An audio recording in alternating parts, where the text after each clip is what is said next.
ஹரே ராமா ஹரே கிருஷ்ணா. கற்பூர காலை வணக்கம். இன்று நாம் காணவிருக்கும் ஸ்லோகம், பாடல், ஆன்மீக கதை வழங்குபவர்கள் பாஸ்கரா கற்பூரம். பூஜைக்கென்றே புத்தது பரிசுத்தமான பாஸ்கரா கற்பூரம் மற்றும் சாம்பிராணி வகைகள், சேலம். இன்றைய ஸ்லோகம்: ஓம் பூர்புவஸ்வஹ தத்சவிதுர்வரேண்யம் பர்கோ தேவஸ்ய தீமஹி धियो यो न प्रचोदयात्. ॐ भूर्भुवस्वः तत्सवितुर्वरेण्यं भर्गो देवस्य धीमहि धियो यो न प्रचोदयात्. இன்றைய பாடல்: अजं निर्विकल्पं निराकारमेकम् अजं निर्विकल्पं निराकारमेकं निरानन्दमानन्दम् अद्वैतपूर्णं निरानन्दमानन्दम् अद्वैतपूर्णं परं निर्गुणं निर्विशेषं निरीहं परं निर्गुणं निर्विशेषं निरीहं परब्रह्मरूपं गणेशं भजेम परब्रह्मरूपं गणेशं भजेम अजं निर्विकल्पं निराकारमेकम्.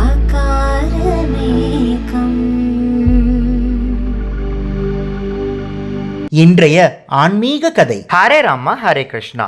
இன்று நாம் காணவிருக்கும் ஆன்மீக கதை, ராமாயணத்தில் லக்ஷ்மணனை கொன்றது யார்? மகாவிஷ்ணு ராம அவதாரத்தை ஒரு மனிதனா தான் எடுத்தாரு. எல்லா விதமான கஷ்ட நஷ்டங்களையும் அனுபவிச்சாரு. ராமருக்கு அவர் மகாவிஷ்ணு அப்படின்றது தெரியவே தெரியாது. ராமரோட அவதார நோக்கம் முடிஞ்சதுக்கு அப்புறமா யமதர்மராஜர் எல்லா மனிதரோட உயிரையும் எடுக்கிற மாதிரி ராமரோட உயிரையும் எடுக்கணும் அப்படின்னு முடிவு செஞ்சு ராமர் கிட்ட, நீங்க மகாவிஷ்ணு, நீங்க ராமாவதாரம் எடுத்தது ஒரு மனிதனா அப்படின்றதுனால இப்போ உங்களோட ஆயுட்காலம் முடிஞ்சிருச்சு, நீங்க என்னோட வரணும் அப்படின்னு சொல்றதுக்காக பூலோகத்துக்கு வராரு. பூலோகத்துக்கு வந்து ராமர் கிட்ட, உங்ககிட்ட நான் தனியா பேசணும் அப்படின்னு சொல்றாரு. உடனே ராமர் லக்ஷ்மணனை கூப்பிட்டு, இந்த அறைக்கு வெளியில நின்னுக்கோ லக்ஷ்மணா, இந்த அறைக்குள்ள யாரும் வராம பார்த்துக்கோ, யாராவது வந்தாங்க அப்படின்னா அவங்களோட உயிரையே நான் எடுக்க வேண்டியது வரும் அப்படின்னு சொல்றாரு. உடனே லக்ஷ்மணனும் யாரையும் உள்ள விடாம பாத்துக்கிறேன் அப்படின்னு சொல்லிட்டு வெளியில நிக்கிறாரு. யமதர்மராஜன் ராமர் கிட்ட, நீங்க தான் மகாவிஷ்ணு, நீங்க இப்ப மனிதனா அவதாரம் எடுத்ததுனாலதான் உங்களுக்கு எதுவுமே தெரியாம போச்சு, உங்களோட ஆயுட்காலம் முடிஞ்சிருச்சு, உங்களோட உயிர் எப்படி பிரியணும் அப்படின்ற விஷயத்த உங்ககிட்டயே ஒப்படைக்கிறேன் அப்படின்னு சொல்றார். உடனே ராமர் வந்து, நான் நதியில இறங்கி உயிரை விட்டு வைகுண்டத்துக்கு வரேன் அப்படின்னு சொல்றாரு. இவங்க பேசிட்டு இருக்கும்போது துர்வாச முனிவர் ராமரை பார்க்கறதுக்காக வராரு. லக்ஷ்மணன் துர்வாச முனிவரை தடுத்து, நீங்க உள்ள போகாதீங்க அப்படின்னு சொல்றாரு. துர்வாச முனிவர் எப்பயுமே கோபப்படுற முனிவர். கோபத்துல சாபத்தையும் கொடுப்பாரு. அதனால லக்ஷ்மணன் மேல கோபப்பட்டாரு. லக்ஷ்மணனை மீறி உள்ள போக முயற்சி செஞ்சாரு. உடனே லக்ஷ்மணன், தயவு செஞ்சு போகாதீங்க, நீங்க இங்கேயே இருங்க, நான் போய் ராமர் கிட்ட பர்மிஷன் கேட்டு வரேன் அப்படின்னு சொல்றாரு. ஆனா ராமர் லக்ஷ்மணனையும் உள்ள வரக்கூடாது அப்படின்னு சொல்லி தான் வெளியில அமைச்சிருக்காரு.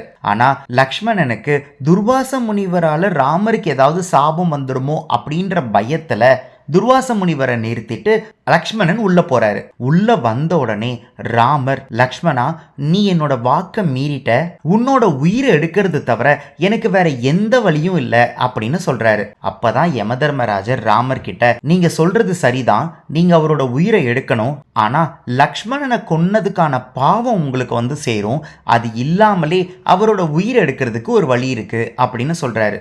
ராமர் என்ன அப்படின்னு கேட்கும்போது யமதர்மராஜன் சொல்றாரு, லக்ஷ்மணனால உங்களை விட்டு இருக்கவே முடியாது, என்னை விட்டு விலகிப்போ அப்படின்னு நீங்க ஆணையிடுங்க, அந்த ஒரு வார்த்தையே லக்ஷ்மணனோட உயிரை எடுத்துரும் அப்படின்னு சொல்றாரு.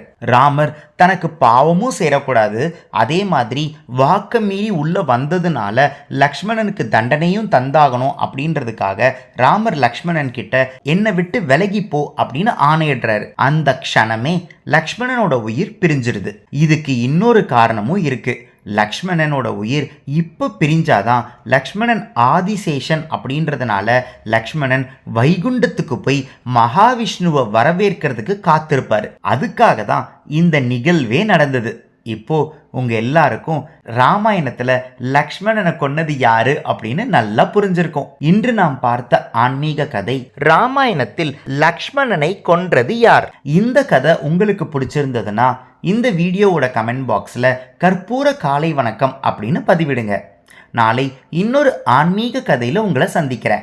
ஹரே ராமா ஹரே கிருஷ்ணா. பூஜைக்கென்றே பூத்தது பரிசுத்தமான பாஸ்கரா கற்பூரம் மற்றும் சாம்பிராணி வகைகள், Salem. ECG cards, Ramayana Mahabharata playing cards. Ramayana மகாபாரதத்திலிருந்து 108 கேரக்டர்ஸ் பத்தி நீங்க நிறைய விஷயங்களை தெரிஞ்சுக்கணும்னா இந்த ப்ராடக்ட் உங்களுக்கு தான். இது ஒரு பிளாஸ்டிக் பிளேயிங் கார்ட்ஸ். ஒவ்வொரு கார்டையும் இண்டிவிஜுவலா ஸ்கேன் பண்ணி அந்தந்த கார்டுல இருக்கிற கேரக்டர் பத்தி யூடியூப்ல தெரிஞ்சுக்கலாம். ஒவ்வொரு குழந்தைங்களும் கத்துக்கிட்டே விளையாடலாம், விளையாடிக்கிட்டே கத்துக்கலாம்.